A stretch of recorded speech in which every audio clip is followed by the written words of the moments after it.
Assalamualaikum warahmatullahi wabarakatuh. Saya Pramudia Ananda dengan NIM 0306213079.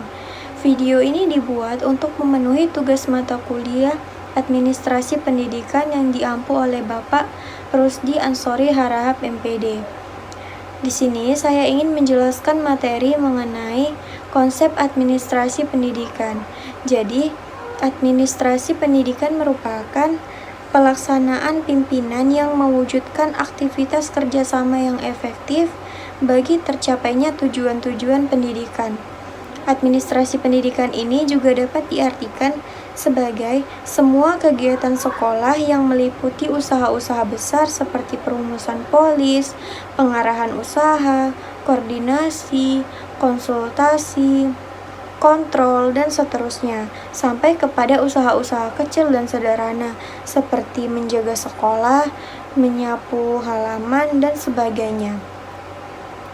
Jadi, dari yang sudah saya paparkan dapat kita ambil kesimpulan bahwa administrasi pendidikan adalah rangkaian kegiatan berencana dan sistematis yang melibatkan mengikutsertakan sumber-sumber potensi yang ada, baik sarana maupun prasarana, dalam mencapai tujuan pendidikan secara lebih efektif dan efisien.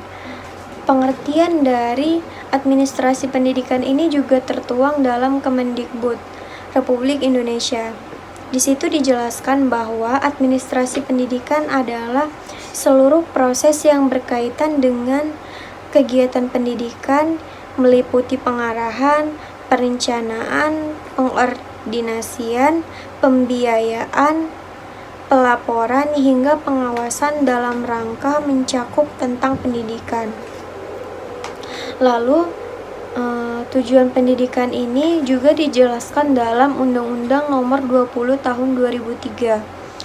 Pada Undang-Undang Nomor 20 Tahun 2003, pada pasal 3 dijelaskan bahwa tujuan pendidikan nasional ini berfungsi untuk mengembangkan kemampuan dan membentuk watak peradaban bangsa yang bermartabat dalam rangka mencerdaskan kehidupan bangsa, bertujuan untuk berkembangnya potensi peserta didik agar menjadi manusia yang beriman dan bertakwa kepada Tuhan Yang Maha Esa, berakhlak mulia, sehat, berilmu, cakap, kreatif, mandiri, dan menjadi warga negara yang demokratis serta bertanggung jawab.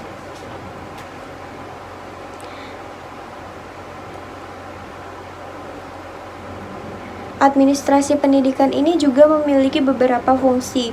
Fungsi yang pertama adalah perencanaan. Perencanaan ini dapat diartikan sebagai proses penyusunan berbagai keputusan yang akan dilaksanakan pada masa yang akan datang untuk mencapai tujuan yang ditentukan. Lalu yang kedua ada fungsi pengorganisasian. Fungsi ini menetapkan pembagian tugas di antara orang-orang yang terlibat agar masing-masing mengetahui apa yang harus dikerjakan. Lalu yang ketiga ada fungsi penggerakan. Fungsi penggerakan ini adalah tingkatan untuk mengusahakan agar semua anggota kelompok berusaha untuk mencapai sasaran-sasaran sesuai dengan perencanaan dan usaha-usaha organisasi. Nah, yang keempat adalah fungsi pengkoordinasian.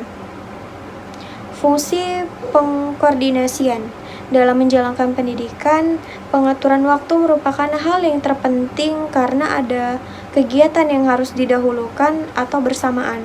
Semua dikoordinasikan oleh seseorang atau seorang pemimpin.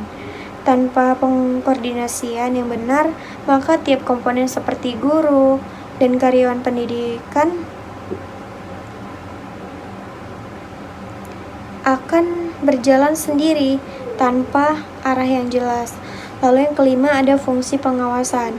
Fungsi pengawasan ini dapat berbentuk pemeriksaan, pengecekan, serta usaha pencegahan terhadap kesalahan yang mungkin terjadi. Nah, di administrasi pendidikan ini juga memiliki prosedur. Yang pertama adalah planning, lalu yang kedua organizing, yang ketiga adalah stimulating atau motivating, Lalu yang keempat adalah coordinating, lalu yang kelima adalah evaluating atau penilaian. Demikian yang dapat saya sampaikan, lebih dan kurang saya mohon maaf. Assalamualaikum warahmatullahi wabarakatuh.